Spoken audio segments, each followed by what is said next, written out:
45 days of new year weight loss சேலஞ்சில் day 13 பார்க்கலாமா? காலையிலேயே அம்மா கூட கொஞ்சம் லாங் போகிற வேலை இருந்தது. ஸோ அவங்கள அங்கெல்லாம் கூட்டிகிட்டு போயிட்டு மத்தியானம் தான் வந்தேன்.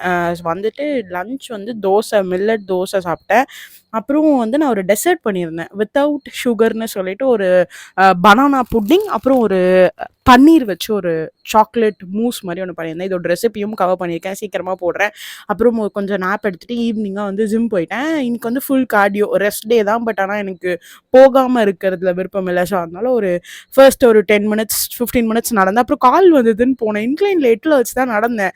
அப்புறம் கால் வந்ததுன்னு சொல்லிட்டு பாஸ் பண்ணிட்டு போனதில் நார்மலாக இன்க்ளைன் வந்து 0 ஆயிடுச்சு போல். நான் நோட் பண்ணல.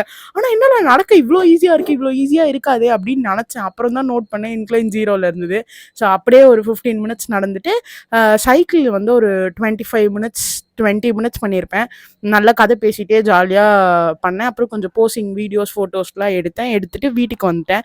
வந்து லஞ்ச் எதுவுமே சாப்பிடாதனால டின்னர் வந்து கொஞ்சம் வெளியே சாப்பிட்லான்னு சொல்லிட்டு கிரில்டு சிக்கனும் குபூஸ் சாப்பிட்டேன். இப்படி தான் என்னோட டே போச்சு. நாளைக்கு பார்க்கலாம்.